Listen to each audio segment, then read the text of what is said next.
Welcome to my YouTube channel मैं cycle sir सकलोके स्वागतम जानाइछु। आजिर भिडिओटुत आमी আজি হৈ যোৱা কোকৰাঝাৰ ডিস্ट्रिक्टर আজি হৈ যোৱা क्लास 10 ইংৰাজীৰ কোশ্চিন পেপাৰটো আমি সলভ কৰিম। তোমালোকে চোৱা প্ৰথম কোশ্চিনটো ইয়াতে কি আহিছে। প্ৰথম কোশ্চিনটো ইয়াতে মাল্টিপল চয়েস কোশ্চিনৰ পৰা আৰম্ভ কৰিছে। Who or what did Lencho have faith in. লেঞ্চোৰ কাৰ প্ৰতি বিশ্বাস আছিল? Friend, postmaster, God, his wife. So right answer is God. C is the right answer here. Next question was the fiercely independent people of Cork are possibly of Greek or Persian descent, Greek or French descent, Greek or Arabic descent. So C is the right answer. Corkor people বিলাক Greek or Arabic descender হয়। তাৰপিছত চোৱা how does Nelson Mandela define the meaning of courage? Courageৰ অৰ্থটো কেনেদৰে define কৰিছিল? Triumph over fear, triumph over love, triumph over self, triumph over poverty. Triumph over fear is the right answer. Okay, so A is the right answer here. So next tomaloke soa which party did Mandela join? Mandela kontu party join korisil? So right answer soa ete ki diya ase option Indian National Congress, National African Congress, African National Congress aru none of this. C answer African National Congress. Okay, A and C. So iyate join korisil। তাৰপিছত চোৱা what did Lencho hope for. Lencho কিহৰ আশা কৰিছিল? A new motorcycle, a tractor, money, D number a good shower of rain for his crop. So' D is the right answer. A God নহয় good হ'ব, GOOD। A good shower of rain for his crop. So' D is the right answer. 2 নম্বৰ কুৱেশ্যনটো চোৱা true ফলছৰ পৰা দিছে। মই আগতে কৈছিলোঁ আজি ৰাতিপুৱাৰ ভিডিঅ'টোত যেটো লাইভ ভিডিও কৰিছোঁ যে নেলসন মেণ্ডেলাৰ পৰা আহিব। তাৰপিছত প্ৰথম কুৱেশ্যনটো চোৱা ইয়াতে ট্ৰু ফলছৰ। Mister de Klerk was first sworn in as first deputy president. এইটো 100% এইটো ফলছ। কাৰণ চোৱা মিষ্টাৰ ডি ক্লাৰ্ক ই কি ছেকেণ্ড ডেপুটি প্ৰেছিডেণ্ট হিচাপে আছিল। এইটো ফাৰ্ষ্ট নহ'ব, এইটো কি ছেকেণ্ড হ'ব। সেইকাৰণে এইটো কি ফলছ হৈ যাব। অ'কে, ফলছ। চ' 2 নম্বৰটো চোৱা B number, Mandela had to spend 30 years in prison. This is true. Okay. 30 বছৰ মেণ্ডেলা জেলত অতিবাহিত কৰিব লগা হৈছিল। তাৰপিছত নেক্সট 3 নম্বৰ question who read Lencho's letter to God. Lencho ঈশ্বৰলৈ লিখা চিঠিখন, লেঞ্চোৰ চিঠিখন কোনে পঢ়িছিল? So' the postmaster read Lencho's letter to God. This is the right answer. 4 নম্বৰ চোৱা what does Mandela say about men's courage. This is very important question. এই বছৰ চোৱা এইটো কুৱেশ্যনৰ আনসাৰটো এনেকুৱা men's goodness is a flame that can be hidden but never extinguish. এইটো কুৱেশ্যন 1 মাৰ্কছৰ কুৱেশ্যন। এনেকৈ তোমালোকে লিখিলে হ'ল। মই আকৌ কৈছোঁ men's goodness is a flame that can be hidden but never extinguish. Direct চেণ্টেন্সটো দিয়া আছে এইটো চেপ্টাৰত। 5 নম্বৰ চোৱা which crop was growing on Lencho's field. লেঞ্চৰ ফিল্ডত কেনে ধৰণৰ শস্য ই কি হৈ আছিল? এইটো কি কৰ্ণ ক্ৰপ। ঠিক আছে, CORN corn crop was growing on Lencho's field. এইটো লিখিলে হৈ গ'ল 1 মাৰ্কৰ কুৱেশ্যন। নেক্সট চোৱা কুৱেশ্যন নম্বৰ 6 what is the best season to visit Coorg. কৰ্কত তোমাৰ পৰিদৰ্শন কৰাৰ কাৰণে ভাল ছিজনটো কি আছিল? ঠিক আছে, the season of joy commences from September and continue till March. এইটো লিখিবা। ঠিক আছে, the best season to visit Coorg starts from September and continue till March. এইটো লিখিলে হ'ল 1 mark. So question number 7 so how much money was the postmaster able to collect? The postmaster able to collect only 70 pesos. 70 pesos collect কৰিবলৈ সক্ষম হৈছিল। 8 number question so what do you mean by word apartheid? So apartheid is a political system that separates people according to their race. Nelson Mandela প্রথম লাইনটোতে এই উত্তৰটো দিয়া আছে। So who was General Cariappa? এইটো কৰ্গৰ question. মই ৰাতিপুৱা কৈছিলোঁ। So General Cariappa is the first army general of India. প্ৰথম আৰ্মি জেনেৰেল আছিল general কাৰিয়াপ্পা। He was a Kurgi. তাৰপিছত চোৱা where did the ceremony took place? The ceremony took place in the lovely sandstone amphitheater formed by the Union Building in Pretoria, ঠিক আছে, union বিল্ডিঙৰ প্ৰিটোৰিয়াত প্ৰিটোৰিয়াত এই চেৰিমনিটো হৈছিল, যেটো নেলসন মেণ্ডেলা যেটো অপেনিং চেৰিমনি নতুন গভৰ্ণমেণ্টৰ, নন ৰেচিয়েল গভৰ্ণমেণ্টৰ। নেক্সট কুৱেশ্যন চোৱা, why does Mandela say that he was born free? This is very important question. So question number 11 to তোমালোকে চোৱা, so Mandela was born in South Africa where blacks were discriminated, okay, where black were discriminated, but he fought against that discrimination, and finally he got justice.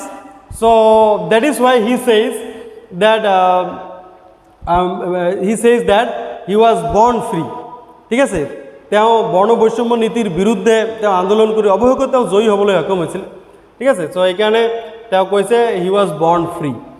তাৰপিছত চোৱা question number 12, where was Lenso's house situated? Lenso's house was situated on the crest of a law hill, on the crest of a law hill. So তাৰপিছত next question চোৱা, Lenso was an ox of a man working like an animal in the field. ইয়াৰ অৰ্থটো কি? চ' ইয়াৰ অৰ্থটো চোৱা, কি ক'ব পাৰা, through the statement তুমি এনেদৰে ক'ব পাৰা, through the statement Lenso was an ox of a man working like an animal in the field. It means Lenso was a very strong man and he was industrious, diligent and hardworking. Okay, as he was a farmer, he worked in the field as much as he can, but still he know how to write. So এইখিনি কথা 2 marks আছে, গোটেইখিনি তোমালোকে লিখিলে হৈ গ'ল।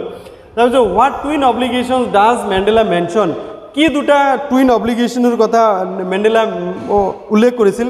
Mandela mention twin obligation, number 1 obligation to his family, to his parents, to his wife and children, and second obligation is to his people, to country, to community and to his country. এই দুটা অব্লিগেশ্যনৰ কথা কৈছিল। তাৰপিছত চোৱা, what did Mandela think about the oppressor and the oppressed? অপ্ৰেছৰ আৰু অপ্ৰেছডৰ বিষয়ে মেণ্ডেলাই কি কৈছিল? চ' কুৱেশ্যন নম্বৰ 15টো অলপ বনাই দিছে, তোমালোকে চাবা। So' Mandela thought that if you are not truly free, you are taking away someone's freedom, just as surely as you are not free when your freedom is taken from you.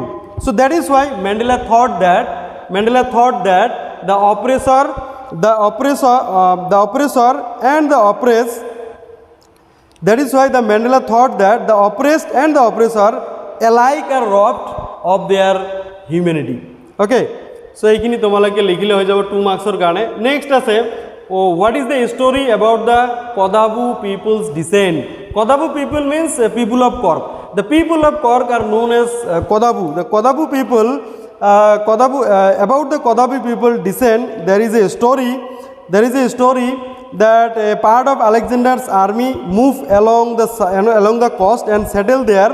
When return became impractical, these people married amongst the local, and their culture is apparent in the martial tradition, marriage and religious rites which are distinct from the Hindu mainstream, and it is proof that the people of Kork are of Greek descent. So এইটো story ইয়াতে দিয়া আছে। তাৰপিছত why was Lenso not surprised on seeing the money? টকাখিনি চাই লেন্সই কিয় আচৰিত হোৱা নাই? এইটোৰ উত্তৰ চোৱা। চ' তোমালোকে চোৱা, লেন্সই অকণো আচৰিত হোৱা নাই, কাৰণ লেন্সো was not surprised on seeing the money because he had great faith in God and he was expected that money from God. Okay, instead of surprise, he became angry when he collected the money and found 70 pieces, and he know God cannot have made a mistake, nor could he deny what he had asked. যেটো তেওঁ বিচাৰিছে এইটো ঈশ্বৰে প্ৰত্যাখ্যান কৰিব নোৱাৰে, deny কৰিব নোৱাৰে, আৰু ঈশ্বৰে কেতিয়াও ভুলো কৰিব নোৱাৰে। চ' সেইকাৰণে তেওঁ খং কৰিছিল টকাখিনি চাই। অ'কে, তাৰপিছত চোৱা, how did squirrel and langurs enjoyed the river water in Kork? Korgor riverত কেনেদৰে তোমাৰ কাবেৰী ৰিভাৰ, কৰ্গৰ যিটো কাবেৰী নদী আছিল তাত কেনেদৰে এনজয় কৰিছিল স্কুৱাৰেল, স্কেৰকেটু আৰু বান্দৰবোৰে। ঠিক আছে, তোমালোকে ইয়াতে ডাইৰেক্ট এটা লাইনে দিয়া আছে যে kingfishers dive for their catch while squirrels and langurs drop parallelly eaten fruit for the mischief of enjoying the splash and the ripple effect in the clear water.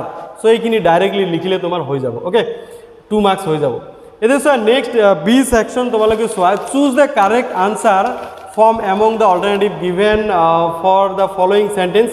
এতে দিয়ে আছে the meaning of the word fence. Fence mean teeth. Fence and clouds. With the help of fence and clouds, the tiger in the jungle terrorizing the villagers. Okay, so fence mean teeth. তাৰপিছত তো 2 number কি আছে what is the rhyming word of race? Race এটো case হ'ব direct answer. So the word of lurking means লুকাই থকা hiding. So D is the right answer, hiding, lurking, hiding. Okay, so তাৰপিছত so next আছে why is Amanda asked not to eat chocolate? Amanda chocolate খাবলৈ কিয় বাধা কৰা হৈছিল ঠিক আছে to it causes heart disease, it will damage liver, it causes acne. So acne, C is the right answer, it causes acne. So এটুয়ে তোমালোকৰ Amanda poetry দিয়া আছে. So what is the meaning of word slouching? Slouching means এটু কি আছে bend, sit in lazy way. So এটু B is the right answer, sit in lazy way ঠিক আছে that is slouching. sit in lazy way এলেহুৱা নিচিনা বহি থাকা তাৰপিছত চোৱা কোৱেশ্চন নম্বৰ 20 আছে where is the tiger kept in zoo? So চিৰিয়াখানাত টাইগাৰক ক'ত ৰখা হয়? So তোমালোকে এইটো ডাইৰেক্ট আনসাৰ লিখিব পাৰা কি লিখিব পাৰা the tiger kept in cage in the zoo. Cage means bar বুলি ক'ব পাৰা so cage মানে পিঞ্জৰাত ৰাখা হয়. So what does Mandela earn for?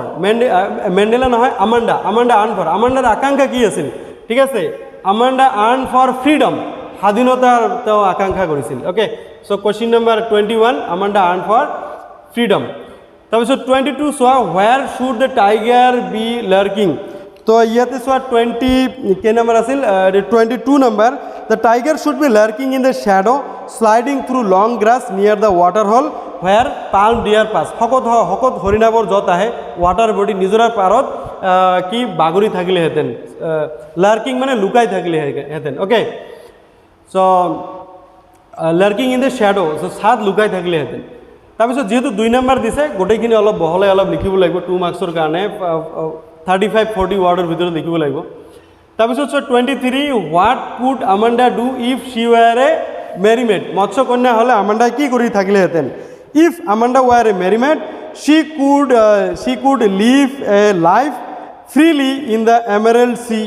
She could live a blissful life. She would be the sole inhabitant there. ঠিক আছে that is why the Amanda want to be a merry maid. ঠিক আছে so এইটো লিখিবা 2 marks. Next তোমালোকে section সি এইটো তোমাৰ ৰিপিটেডৰ পৰা দিছে হৰেছ ডানবি was found watching movie, listening to music, going to public park, reading rare and expensive book. So D is the right answer, reading rare and expensive book. হৰেছ ডানবি যদিও চোৰ আছিল কিন্তু দুৰ্লভ কিতাপ পঢ়ি ভাল পাইছিল. So who is Fowler? Fowler is a romantic writer বুলি লিখিব পাৰা. So question number 26 how did Max entered Asabel room?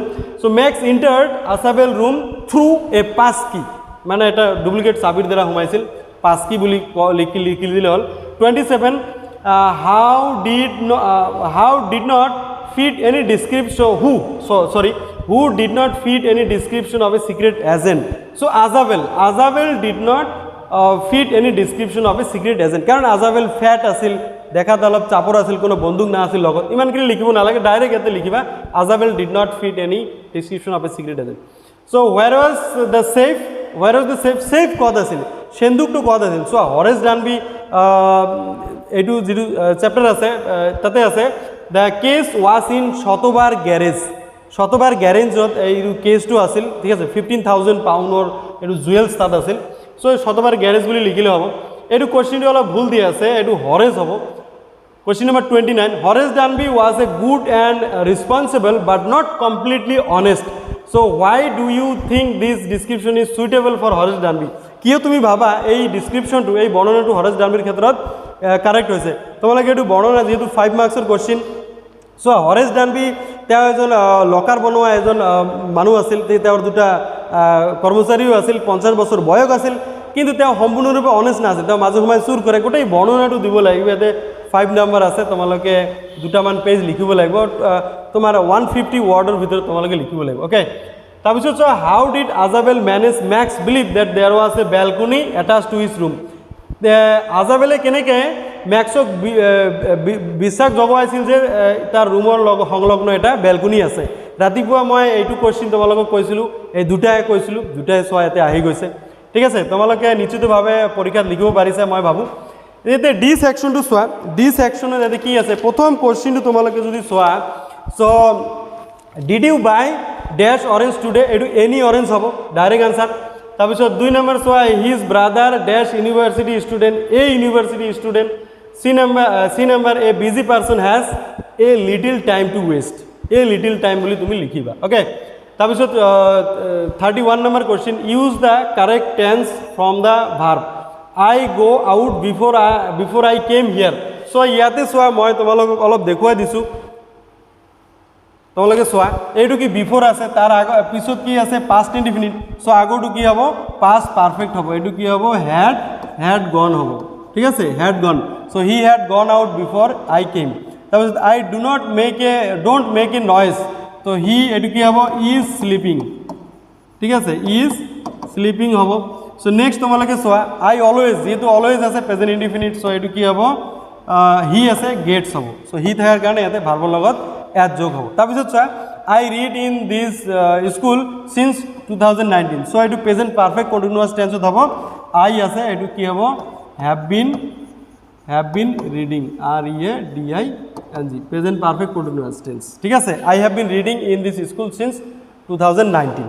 Okay, এতিয়া চোৱা, এইটো হৈ গ'ল। চ' কম্বাইণ্ড চেণ্টেন্স চোৱা, ইয়াতে কি আছে, ইণ্ডিয়া উইল উইন, এইটো the India will win the world cup, that is certain.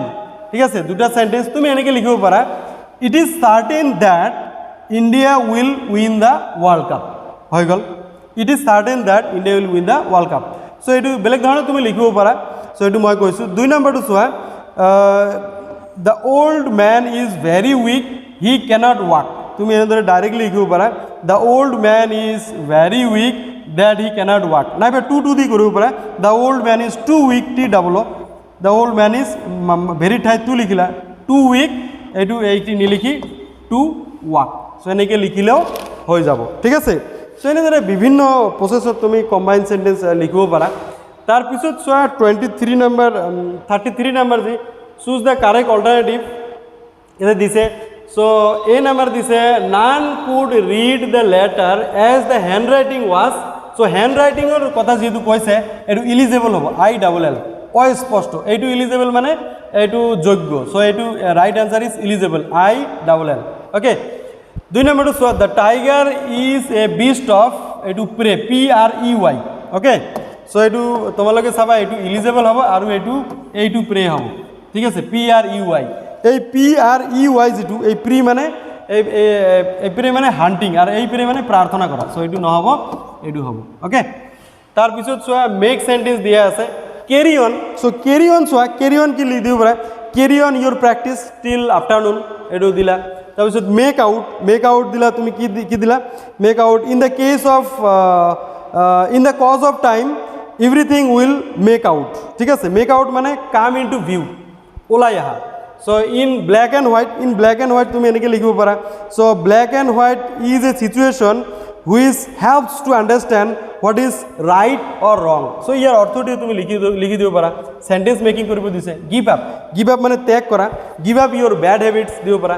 In place of তুমি এনেকৈ দিব পাৰা যে I am going to lead the meeting in place of our general secretary. So' general ছেক্ৰেটাৰীৰ পৰিৱৰ্তে মই meeting কৰিবলৈ গৈ আছোঁ। চ' ইন প্লেচ অফ মানে এইটো পৰিৱৰ্তে। অ'কে, তাৰপিছত চোৱা, ট্ৰেন্সলেশ্যন কি দি আছে, ব্ৰহ্মপুত্ৰ অসমৰ আটাইতকৈ ডাঙৰ নদী, the Brahmaputra is the biggest river in Assam, হৈ গ'ল। বি নম্বৰ চোৱা, গুৱাহাটী ব্ৰহ্মপুত্ৰ নদীৰ পাৰত অৱস্থিত, Guwahati is situated in the bank of Brahmaputra, Guwahati is situated in the bank of Brahmaputra. C number চোৱা, গুৱাহাটী এখন বিখ্যাত চহৰ, Guwahati is a famous city.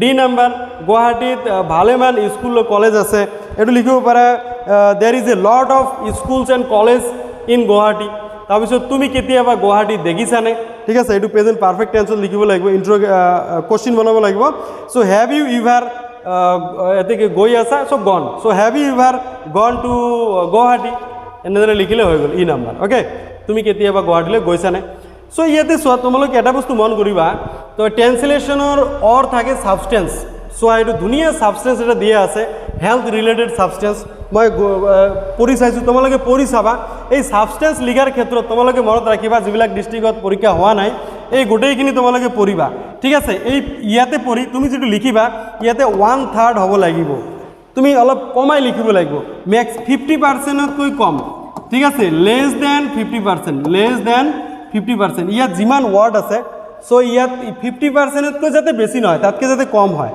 1/3 হলে বেছি ভাল ইমানখিনি লৈ তোমালোকে এটো জিপ কৰিব লাগিব কমাই আনিব লাগিব সাৰাংশ মূল সাৰাংশখিনি ইয়াৰ পৰা লিখিব লাগিব ওকে তাৰপিছত তোমালোকে চোৱা এটা ষ্টৰী লিখিব দিছে ইয়াতে 150 ওয়াৰ্ডৰ ষ্টৰীটো কি চোৱা অলপ দিয়া আছে বহলাই লিখিব লাগে এই দুটা যেটো কোৱালিটি আছে চোৱা যদি তোমালোকৰ কোনোবাই ইউপিএসসি পৰীক্ষা দিয়াৰ তোমালোকৰ যদি টাৰ্গেট আছে যে তোমালোকে যদি ভাবা যে মই অফিচাৰ হ'ব বিচাৰো ইউপিএসসি পৰীক্ষা দিম তোমালোকৰ এই দুটা কোৱালিটি কিন্তু ডেভেলপ কৰিব লাগিব ঠিক আছে ডাঙৰকৈ দিয়া আছে সৰুকৈ লিখিব লাগিব এইটো এটা কোৱালিটি আৰু সৰুকৈ দিয়া আছে ডাঙৰকৈ লিখিব লাগিব এই দুটা কোৱালিটি ডেভেলপ কৰিব লাগিব ইয়াতে দুনিয়াকে এটা তোমাৰ ষ্টৰী দিয়া আছে ৰিস্কা পোলাৰৰ সি এই ৰিস্কা puller return home at night find a purse in his Rishka, open it, a lot of money and card with owner's name, immediately return it, offer a reward. Rishka Polar is saying, I have done my duty. তোমালোকে অলপ time লৈ ধুনীয়াকৈ এই ষ্টৰীটো 150 ওয়াৰ্ডছত তোমালোকে বনাব লাগিব okay তাৰপিছত চোৱা ইয়াতে কি আছে write a letter to your friend telling him or her about your daily life so daily life er bikhoy likhibo koise 5 number aru or diya ase write a short report to the editor of a local daily newspaper about the celebration of Azadi Ka Amrit Mahotsav in your school in connection with the celebration of 76th Independence Day throughout India so here bikhoy tomolokor bidyalay jitu Amrit Ka Mahotsav Amrit Ka Azadi কা অমৃত মহোৎসৱৰ যেটো সেলিব্ৰেশন হৈ গল তাৰ বিষয়ে এটা local news paper report লিখিব লাগে okay so তোমালোকে try কৰিবা এই দুটা তাৰ পিছত সো এটা তোমালোকৰ প্যাসেজ দিছে প্যাসেজ এইটো প্যাসেজৰ পৰা সো এটা তিনিটা মান ইয়াতে চাৰিটা মান কোশ্চেন কৰিছে এই কোশ্চেনৰ আনসাৰ বিলাক ইয়াতে আছে আৰু প্যাসেজ লিখাৰ কিছুমান নিয়ম আছে তোমালোকে প্ৰথম কোশ্চেনটো চাই লবা ঠিক আছে সো চাৰিটা কোশ্চেন 4 মাৰ্ক কোশ্চেনটো চোৱাৰ পিছত প্যাসেজটো পঢ়িবা চাবা ধুনীয়াকৈ এটাকে তোমালোকে আনসাৰ পাই যাবা নহলে টাইম কনজিউমিং হ'ব ঠিক আছে আগত যদি প্যাসেজ পঢ়া আগত পঢ়িবা আকৌ কোশ্চেন চাবা আকৌ প্যাসেজটো চাব লগা হয় সেইকাৰণে আগত কোশ্চেনটো চাই পিছত প্যাসেজ পঢ়ি আনসাৰটো ডাইৰেক্ট লিখিবা তাৰ পিছত সো এতে তোমাৰ কৰ্গৰ পৰা এটা সিন প্যাসেজ দিছে কৰ্গৰ পৰা যেটো সিন প্যাসেজ সো এটো কৰ্গৰ পৰা দিছে what is the tradition of Coorgi home so Kurgi home has a tradition of hospitality okay so what is Kurgi regiment is one of the most decorated regiment in Indian army so who is permitted to carry firearm without a license the Kurgi people or the Kodabus are the only people in India permitted to carry firearms without license so what type of numerous tales do the Kurgi people have so Kurgi people are kene dharoner numerous tale ase ihote so Kurgi people are fiercely independent or they are the martial men so ইহতে যুদ্ধ বিগ্রহ কৰি ইহতে ভাল পায় আৰু কুৰ্গী ৰেজিমেন্টও আমাৰ ভাৰতবৰ্ষৰ ইণ্ডিয়ান আৰ্মিত এটা আছে সো এইবিলাক ইহতৰ পুৰানা যিবিলাক বীৰত্বৰ কাহিনী বেলেগক কৈ কুৰ্গী মানুহবিলাকে ভাল পায় so this is the question of Kokrajhar district so তোমালোকে যিবিলাক ডিস্ট্ৰিক্টত পৰীক্ষা হোৱা নাই তোমালোকে নিশ্চিতভাৱে ইয়াৰ পৰা এটা আইডিয়া পাবা সো যিমান পাৰা তোমালোকে এই পেপাৰটো সলভ কৰা আৰু বেলেগৰ লগত শেয়াৰ কৰে যাতে সকলে এই কোশ্চেন পেপাৰখন চাই নিজে কাৰেকশন কৰি ল'ব পাৰে আমাৰ ডিস্ট্ৰিক্টৰ আৰু বাকি ডিস্ট্ৰিক্টৰ যাতে আইডিয়া পাই যায় আজিৰ ভিডিও মই ইমানতে সামৰিছো থ্যাংক ইউ ভেৰি মাচ